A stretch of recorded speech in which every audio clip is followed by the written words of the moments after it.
ஏலியன்கள் பற்றிய ஆய்வை அமெரிக்க விமானப்படை அதிகாரப்பூர்வமாக நிறுத்திய தினம் இன்று. அது என்ன ஏலியன்கள் பற்றிய ஆராய்ச்சின்னு தெரிஞ்சுக்கிறதுக்கு முன்னாடி பிக் பேங் போகனை ஃபாலோ பண்ணிக்கலன்னா ஃபாலோ பண்ணிக்கோங்க. அமெரிக்காவில் ஏகப்பட்ட யூஎஃப்ஓ சைட்டிங்ஸ் பற்றிய தகவல்கள் வந்துகிட்டே இருந்துச்சு. வேற்று கிரகவாசிகள் ஒருவேளை அமெரிக்காவை தாக்கிடுவாங்களோ அப்படிங்கிற பயத்தில் அமெரிக்க விமானப்படை அதற்கான ஆய்வில் இறங்கினாங்க. இதுக்காக தொடங்கப்பட்டது தான் ப்ராஜெக்ட் ப்ளூ புக். 1952 மார்ச் மாதம் இந்த ப்ராஜெக்ட் தொடங்கப்பட்டுச்சு. அமெரிக்கா முழுக்க எங்கெங்கெல்லாம் பறக்கும் தட்டுகள் பார்க்கப்பட்டதா, ஏலியன்கள் பார்க்கப்பட்டதா தகவல் கிடைச்சதோ அங்கெல்லாம் போய் அமெரிக்க விமானப்படை ஆய்வுகளை நடத்துச்சு.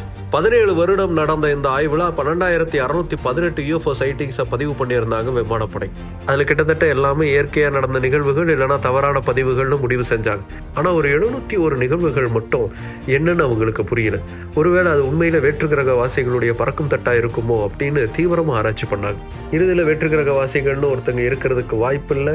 இப்போ இருக்கக்கூடிய டெக்னாலஜியை விட அட்வான்ஸ்டான டெக்னாலஜி இருக்கிறதுக்கும் வாய்ப்பு இல்லை.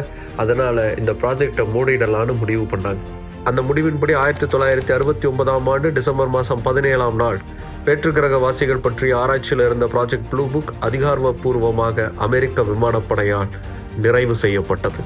ஆனால் இன்றைக்கும் கான்ஸ்பிரசி தியரிஸ்ட்லாம் வெளி உலகத்துக்கு அது அதிகமாக செய்திகள் கிடைக்குதுங்கிறதுக்காக தான் கண் துடைப்புக்காக மூடியிருக்காங்க. ஆனால் ரகசியமாக இந்த ப்ராஜெக்ட் நடந்துக்கிட்டு தான் இருக்குன்னு இன்றைக்கும் சொல்லிக்கிட்டே தான் இருக்காங்க. நீங்கள் என்ன நினைக்கிறீங்க? கீழே கமெண்ட் பண்ணுங்கள்.